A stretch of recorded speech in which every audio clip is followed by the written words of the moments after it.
আল্লাহর প্রতি অবিচল বিশ্বাস এবং আস্থার কথা বলেছিলেন শহীদ প্রেসিডেন্ট জিয়াউর রহমান, সেটাকে মুছে ফেলে দিয়ে উনি সেখানে এমন এক আইন মন্ত্রী দিয়েছেন, আমি বলি আমার ভাষায় সরকারকে ভূতে ধরেছে।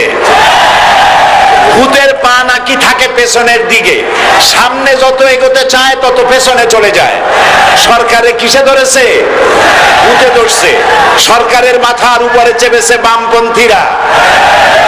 बर्बाद गुलिस्तान के लिए एक ही उल्लू काफी है, गुलिस्तान की हर शाख पे उल्लू बैठे हैं, फिर अंजाम गुलिस्तान क्या होगा। ফুল বাগানের ধ্বংস করার জন্য একটা হুতুম পেঁচা যথেষ্ট, কিন্তু হুতুম পেঁচা বসে গেছে প্রত্যেক ডালে ডালে। ফুল বাগানের অবস্থা কি হবে আল্লাহই জানে। আইন যাকে দেওয়া হয়েছে তিনি আইনের চেয়ারে বসে সব বেআইনি কথা বলতেছে। আমরা আপনার কল্যাণকামী, যেভাবেই হোক আপনি প্রধানমন্ত্রী হয়েছেন, যেভাবেই হোক আপনি সরকারে গেছেন, আমরা চাই 5 বছর আপনি চালান, কিন্তু ভালোভাবে চালান। যাদেরকে বসাইছেন এই লোকগুলির একটু চেনেন।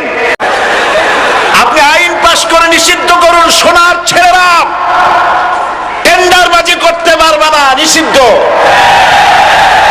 মাস্তানি করতে পারবে না, মেয়েগুলারে SMS করতে পারবে না ফ্রি টক টাইমে, শয়তানি বদমাশি করতে পারবে না, ওজনে কম দিতে পারবে না, খাদ্যে ভেজাল দিতে পারবে না, এইসব নিষিদ্ধ করতে পারবেন না। শেষ কথা বলি, বসেন বসেন, শেষ কথা বলে যাই।